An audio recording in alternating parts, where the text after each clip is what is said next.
नमस्कार दोस्तों, हरियाणा में बुढ़ापा पेंशन को लेकर बड़ी खबर आई है। हरियाणा में बुढ़ापा पेंशन को लेकर जो नई आफत आई हुई है उससे बुजुर्गों को कैसे छुटकारा मिलने वाला है, वीडियो में पूरी जानकारी देंगे। और ये काम बुजुर्गों को करना होगा वरना उनकी पेंशन चालू नहीं होगी और जो रोकी गई है और जिसकी पेंशन नहीं रुकी है उसकी भी पेंशन रोक सकती है। 1 फरवरी की अपडेट है और नई आफत से आपको छुटकारा मिलने वाला है। बूढ़ों पर ये कहर पड़ा है, इसमें बहुत सारी जो गलतियां हैं आप लोगों की, इस कारण से आपकी पेंशन रुक गई है। जान लीजिए, रोजाना हरियाणा में बुढ़ापा पेंशन संबंधित हर खबर के लिए स्टेट नॉलेज टीवी हिंदी को सब्सक्राइब कर लीजिएगा। दोस्तों बुजुर्गों, अगर आपके घर में बुढ़ापा पेंशन आती है तो यह वीडियो आखिर तक जरूर देख लीजिएगा, आपकी समस्या का निवारण किया जाएगा। क्योंकि हरियाणा में हजारों बुजुर्गों की पेंशन पर ऐसी आफत आ गई है जिसका किसी को अंदाजा नहीं था। बता दें कि हरियाणा सरकार की फैमिली आईडी यानी परिवार पहचान पत्र में जिन परिवारों की वार्षिक आय 3 लाख रुपए से ऊपर दर्ज हो गई है उनकी बुढ़ापा पेंशन सीधे बंद कर दी गई है। यानी जो दंपति है जो पेंशन ले रहे हैं, जो बूढ़ा है या बूढ़ी है, जो भी ले रहे हैं पेंशन है, उनकी इनकम वार्षिक आय 3 लाख रुपए से ज्यादा हो गई है। इस कारण से आपकी पेंशन बंद कर दी गई है। और हैरानी की बात यह है कि कई परिवारों ने अपनी आय बढ़ाई ही नहीं, फिर भी सिस्टम ने खुद ब खुद आय बढ़ा दी है। इसके भी कई कारण बताए हैं सरकार ने। जो कारण बताए हैं वो साफ शब्दों में सुन लीजिए, आय क्यों बढ़ी है। पहला कारण है, परिवार के नाम 400 गज या उससे बड़ा प्लॉट है, गांव में लाल डोरे की जमीन है या लाल डोरे से बाहर आपके नाम पर 400 गज का कोई प्लॉट है, मकान है, घर है, तो आपका बुढ़ापा पेंशन से नाम हट रहा है। क्योंकि इसके कारण आपकी इनकम है वो इंक्रीज हो रही है फैमिली आईडी में और इस कारण से आपका बुढ़ापा पेंशन रोक दी गई है। वहीं परिवार के नाम 4 पहिया वाहन दर्ज है, यानी आपके नाम है या आपकी पत्नी के नाम है दर्ज है, इस कारण से भी आपका जो इनकम है वो इंक्रीज हो रही है आपकी कॉलम में। इस कारण से आपकी इनकम इंक्रीज यानी बढ़ने से आपकी पेंशन रुक गई है। वहीं फसल बेचने, यदि आप हरियाणा में किसान हैं और फसल बेचने से आपकी आय बढ़ रही है, क्योंकि मेरी फसल मेरे ब्यौरे पोर्टल के माध्यम से जो भी पैसा आता है, जो भी रजिस्ट्रेशन होता है वो आपके नाम से किया गया है आपकी फैमिली के द्वारा, और उसी अनुसार आपकी जो इनकम है वो इंक्रीज हुई है।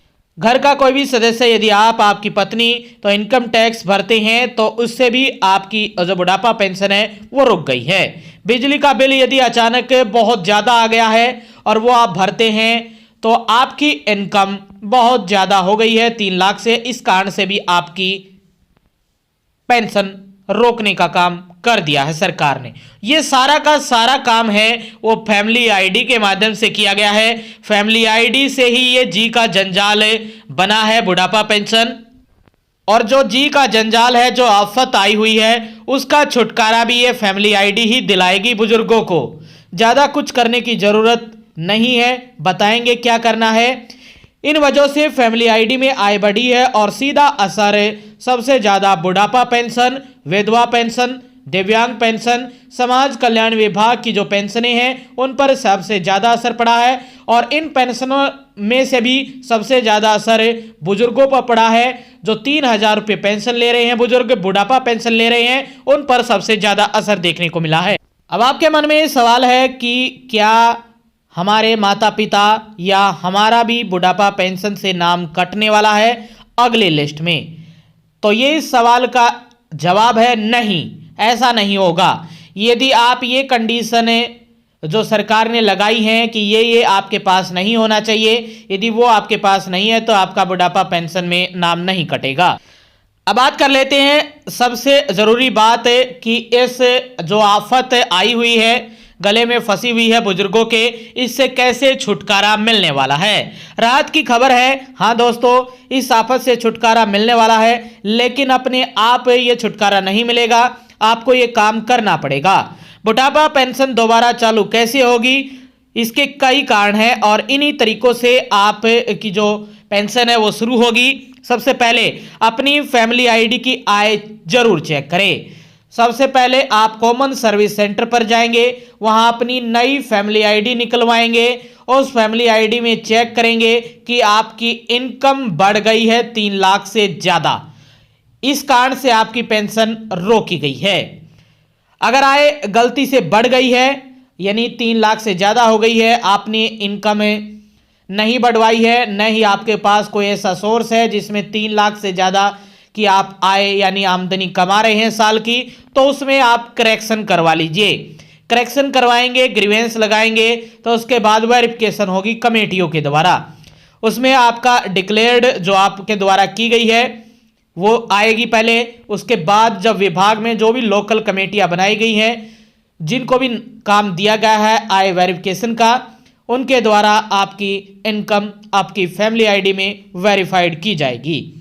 सबसे शुरुआत ये कॉमन सर्विस सेंटर या ब्लॉक कार्यालय यानी बीडीपीओ के माध्यम से किया जाएगा। सबसे आसान है कॉमन सर्विस सेंटर, यानी आपके गांव में, आपके शहर में जो कॉमन सर्विस सेंटर है उनके माध्यम से आवेदन होगा। इसमें आपको सही दस्तावेज लगाने होंगे, आपकी जो इनकम वगैरह है उसका सर्टिफिकेट लगा सकते हैं, जमीन या वाहन की जो सच्चाई है वो लगा लीजिए। गलती से किसी दूसरे का वाहन चढ़ गया है ये भी आप चेक करवा लीजिए। बिजली बिल आपका नहीं आ रहा लेकिन फैमिली आईडी में ज़्यादा दिखाई दे रहा है तो वो भी आप उसको हटवा दीजिए। और भी जो भी आपकी कारण है, जो आपकी बुढ़ापा पेंशन रुकी है, वो सारे कारण आप हटवा सकते हैं यदि आप सच्चे में उन क्राइटेरिया को पूरे करते हैं। जैसे ही फैमिली आईडी सही होगी, बुढ़ापा पेंशन फिर से अपने आप ऑटोमेटिक चालू हो जाएगी। सबसे बड़ी चेतावनी है कि अगर आज आपने फैमिली आईडी नहीं सुधरवाई तो आने वाले समय में पेंशन हमेशा के लिए भी जा सकती है। और भी कई कारण सामने आए हैं कि जैसे कि आपके आधार कार्ड से कई बैंक अकाउंट लिंक है, तो पहले जो भी बैंक अकाउंट खुला है आपका, सबसे पहले शुरुआत में कभी भी आपकी ज़िंदगी में उसमें आपकी पेंशन जाएगी।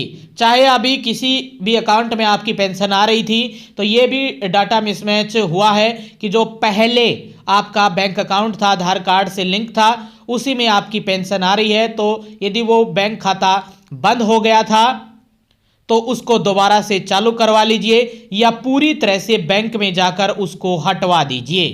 उसके बाद जो दूसरा खाता आप दोगे, फैमिली आईडी में ऐड करोगे, उसी के माध्यम से आपकी जो पेंशन है वो आपके अकाउंट में आने वाली है। इसके साथ साथ यदि आपने अपनी फैमिली आईडी में senior citizen old age pensioner नहीं करवाया है तो वो करवा लीजिए। कैंप भी लगाए जा रहे हैं गांव में, सरपंच के वहां भी हैं, या कॉमन सर्विस सेंटर पर जाकर या खुद आप अपनी फैमिली आईडी में senior citizen old age pensioner करवा लीजिए। यदि आपके वहां पर कोई अन्य जैसे कि किसी भी वहां पर फार्मर, हाउसवाइफ या कोई अन्य एग्रीकल्चर या किसी भी प्रकार की चीज़ें वहां पर चढ़ी हुई हैं तो आप वहां पर करवा लीजिए ओल्ड एज पेंशनर, यानी ओल्ड एज जो सिटीजन है वो आपको वहां पर करवाना होगा, वरना आपकी पेंशन इस कारण से भी दोबारा चालू नहीं होने वाली है। इनकम तो आपको डिक्रीज करवानी होगी, कम करवानी होगी, उसके बाद ही होगा। और साथ में सिटीजन ये भी करवाना होगा, ओल्ड एज सिटीजन जो पेंशनर है वो आपको अपनी फैमिली आईडी में ऐड करवाना होगा, तभी आपकी पेंशन शुरू हो पाएगी। ये आफत डीसी ऑफिस जाने से भी नहीं सुधरेगी, न ही बीडीपीओ जाने से सुधरेगी। वो जाते ही एक सवाल आपसे पूछेंगे कि किस कारण से आपकी पेंशन बंद हुई है, ये आपकी फैमिली आईडी में शो हो जाएगा। यदि आप क्राइटेरिया पूरा नहीं करते हैं तो आपकी दोबारा भी चालू नहीं होगी पेंशन। और यदि आप अपनी फैमिली आईडी को अपडेट करवा लेते हैं, करेक्शन करवा लेते हैं तो ऑटोमेटिक हो जाएगी। उनका यही जवाब आएगा कार्यालय से, चाहे आप समाज कल्याण विभाग के कार्यालय जाएँ, बीडीपीओ जाए या डीसी ऑफिस जाए, क्योंकि इसमें सैकड़ों की संख्या में जो बुजुर्ग है वो डीसी ऑफिस, बीडीपीओ और समाज कल्याण विभाग के ऑफिस में पहुंच रहे हैं। उनका यही जवाब है कि अपनी फैमिली आईडी को ठीक करवा लीजिए, ऑटोमेटिक आपकी पेंशन शुरू हो जाएगी। इस वीडियो को हर उस परिवार तक पहुंचाइएगा जिसके घर में बुजुर्ग पेंशन लेते हैं, क्योंकि जानकारी ही इस आफत से बचने का एकमात्र रास्ता है और छुटकारा यही है, फैमिली आईडी को ठीक करवा लीजिए। यदि आप आगे भी आप हरियाणा की हर खबर जानना चाहते हैं तो स्टेट नॉलेज टीवी हिंदी को सब्सक्राइब कर लीजिएगा।